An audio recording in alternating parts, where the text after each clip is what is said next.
All right, my plan was to watch episode 3 and then write a script, maybe record it, and then edit it, release it tomorrow. But screw that, I just watched it, we're doing it now. The episode starts with Obi-Wan reaching out to the Force, kind of. He's trying to find Qui-Gon somewhere out there in the ether of the Force, but really he's just getting flashbacks and snippets from previous encounters, from Yoda, Qui-Gon, the third sister, Anakin, it's everybody. So he's getting all these interferences, and I feel like that kind of points to him being out of balance. But then it cuts over to Anakin in the Bacta tank, and he's getting the suit on. So we see his horribly scarred and deranged body, and there's literally like tubes under his skin, it looks like, and then obviously there's tubes that go into his skin, and it is brutal looking, and it just looks so painful to put on. And I know the suit is intentionally designed by Palpatine to be painful for him, but it just really looked like it from that scene alone. The third sister ends up talking to Vader and making a deal with him that if she is able to, I guess, catch Obi-Wan or lead to him being caught, then she gets to be the new Grand Inquisitor. But just remember, I do not believe the current Grand Inquisitor is dead. I think he is definitely coming back. I know his species actually has a couple stomachs, so perhaps he was stabbed in one of the non-necessary stomachs. Obi-Wan and Leia end up landing on a mining planet called Mapuzo, I think it's called, and they just kind of walk around for a while, and then all of a sudden, Obi-Wan sees a vision of Anakin out in the field. And this is actually the first look we've gotten at Hayden Christensen, because, I mean, yeah, we kind of got him in the Bacta tank, but this is like an Anakin version of Hayden Christensen, and he looked amazing. I was so excited. Honestly, if that's all we got from this episode, I would have been like, yep, that's pretty cool. I'm glad we got to see Hayden Christensen in the show, at least a little bit. But we ended up getting so much more than that, and we're just going to keep going, rolling right into the next thing. We see the third sister walking into the Fortress Inquisitorius, which actually, if you played Jedi Fallen Order, we saw it in there too. You've also seen it in comic books and potentially even Rebels, I think. But either way, we get to see that, and as soon as the third sister walks in the door, she ends up kind of getting manhandled by the fifth brother, and that kind of makes me wonder, is he more powerful in the Force than her? Because I really feel like she was not able to fight back or hold her own, unless she was just really holding back for some reason, but I feel like she would have been like, get out of my way, and did something like that, but she just kind of stood there until he released. So anyway, we find out that he also thinks he's next in line to be Grand Inquisitor. So I imagine Vader is just kind of playing them off each other, making them use more hate for each other to fuel themselves. Plus, I think he generally hates the Inquisitors and loves to see them suffer. In fact, he might hate everybody and loves to see everybody suffer as much as him at this point. Then back to Obi-Wan and Leia, they're just kind of walking around the planet, and they end up getting picked up by a dude named Freck, who is just kind of a transport guy who picks up hitchhikers, I guess. I'm not really sure what else he does other than pick up stormtroopers, but he picks them up, and there's a really great scene because he picks up some stormtroopers as well. And there's a really good scene in there where the stormtroopers are asking Obi-Wan some questions, and they have pretty good answers for everything, but then he slips up and says Leia, and instead of Luma, which is her cover name. So I think he did a really great job, actually, of saying, that was her mother's name, and you can feel the emotion in his voice. And I think at the same time, Leia actually heard that emotion in his voice, and she immediately picked up on it that, hey, you knew my mom. You knew my real mom. And then she even goes harder with, are you my real dad? And he obviously says, no, I'm not. But I just think that was really interesting. Obviously, Leia is very intuitive, and she puts pieces together really well. I think it was a really solid guess to assume that that was her biological father in some way. But, I mean, he's kind of like more of a godfather, I guess.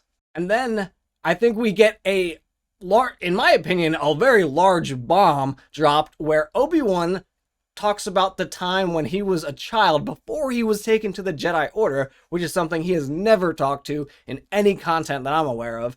And he mentions that he could remember his mother vaguely and that he had a brother, which I think has so much spin-off potential, and I almost feel like they added that line in just to backfill it later with more information and go deeper into, where Obi-Wan comes from and his family, and I could definitely see a completely different story that just follows Obi-Wan's brother, or potentially even Obi-Wan finding out about his brother in the next, 10 years-ish before Luke becomes of age. I don't think that'll happen, but it would be really interesting. Wreck, unfortunately, ultimately betrays Leia and, I almost said Luke, Leia and Obi-Wan.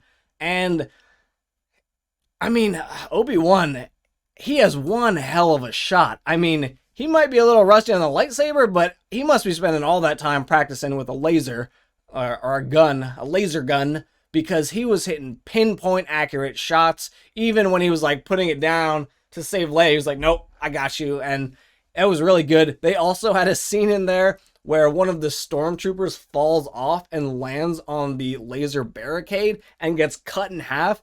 And it was so brutal. I absolutely loved it. It was just really fun and it was almost unnecessary because he was already shot, already dead. So it makes sense just to have him die. But they went the extra mile and really gave us a little bit more, which I thought was kind of fun. Then you just see his half body lying there as they, try to go through the barricade, of which I don't know why they didn't just walk around, but I'm not going to think too heavily into that. Eventually, in that scene with the fight, some more stormtroopers show up, and they just put their hands up at that point. I was like, well, maybe he gets his lightsaber out at this point, but no, actually they were saved by a really early stage rebellion fighter named Tala. And she brings them to one of their safe houses, and it is clear that a lot of people have passed through these safe houses, and she mentions that a lot of Jedi have, and a lot of not Jedi, and a lot of Force-sensitive people. Most notably, she mentions Quinlan, who is Quinlan Boss, Jedi Master. We saw him in the Clone Wars animated series, and there's also a book about him and Asajj Ventress, and that is called Dark Disciple. And in that book, it's about Asajj Ventress teaching Quinlan Voss how to use the dark side of the Force in order to assassinate Count Dooku. All of this, by the way, was sanctioned by the Jedi Council. They knew about it. They actually sent Voss on an assassination mission, which is probably the low point for the Jedi Council as an order. They didn't really want him to go and use the dark side, but they did want him to do the assassination part. Anyway, check the book out if you want to learn more about Quinlan Voss. Presumably, he is here now shepherding Force-sensitive kids and saving them and getting them safe passage somewhere.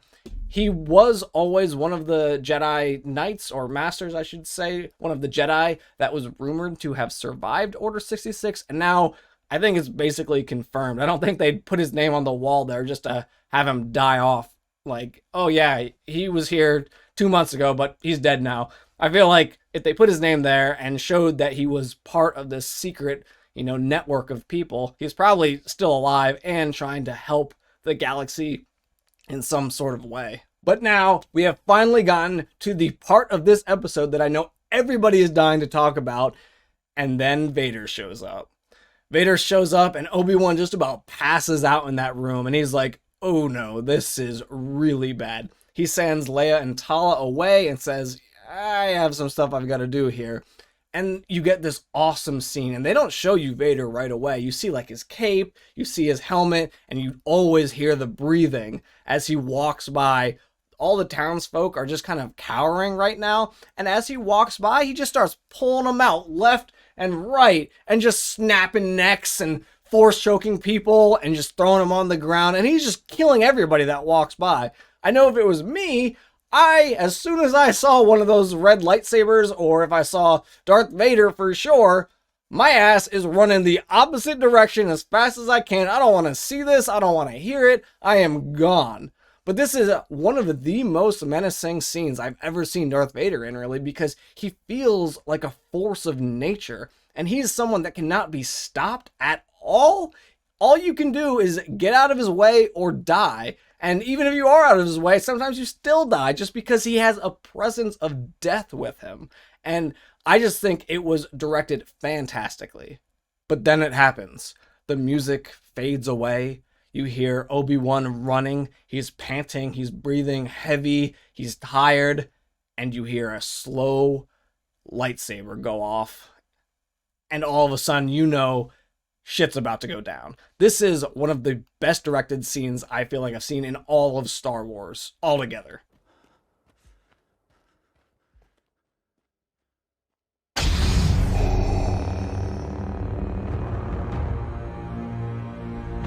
Then the fight goes down basically exactly as I predicted it would, where Vader is just entirely manhandling Obi-Wan through this whole fight, beating down on him, and just kind of like pushing him around and telling him how much of a chump he is. And one of the coolest things is Obi-Wan doesn't even want this fight. He constantly runs away. He ran away like 4 times in that scene.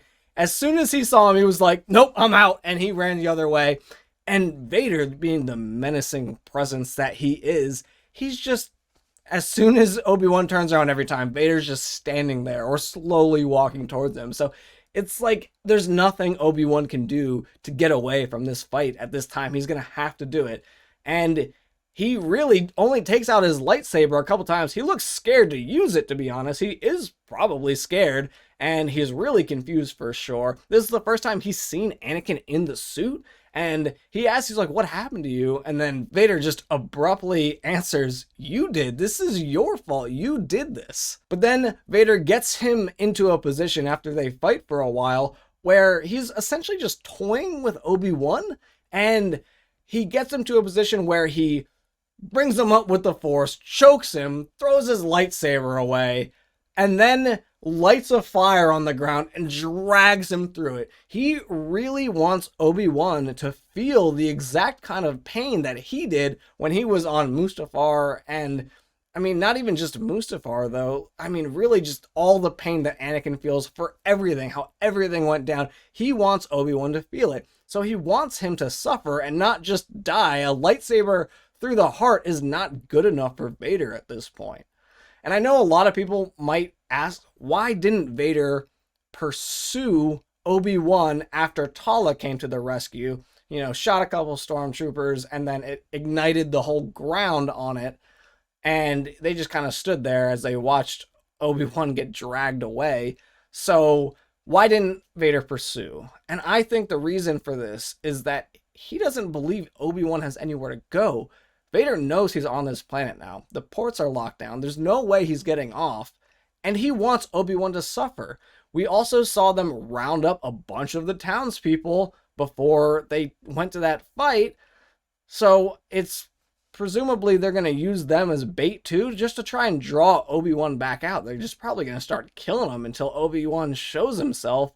So I think it's really important to know that they don't feel like they're in a rush, and Vader wants to cherish this moment, as deranged as that sounds. Then the episode ends with the third sister kidnapping Leia again, and after that she killed the person that was supposed to pick her up, and Obi-Wan's going to have to go on another rescue mission for Leia, unless Leia is able to outsmart the third sister, which seems possible considering how smart she's been through the rest of this show and how impulsive Reva is. I feel like it would not be very hard to goad Reva into doing something stupid and making a dumb mistake. So we'll have to see where this is going to go. I mean, I imagine she doesn't really have a use for Leia. She doesn't know that she's Force sensitive or anything. So I think really it's still to draw out Obi-Wan. I don't think she has any more grand plans for Leia.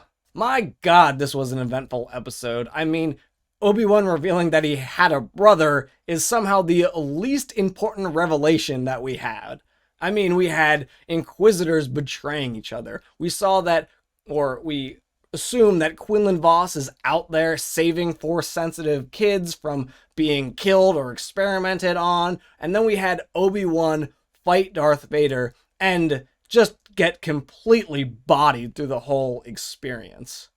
I think this was by far the best episode yet. I don't think anyone can really argue with that. And I am so excited to see episode 4, and it's going to be a long week waiting for that to come around. But let me know, did I miss anything? I'm sure I did. There was so much to unpack in this, and I didn't have a ton of time to really nitpick everything. So I really want to hear from you guys and let me know, what did I miss in this episode? And you know, I hope you enjoyed this video. I will catch you all next week for some more Star Wars content.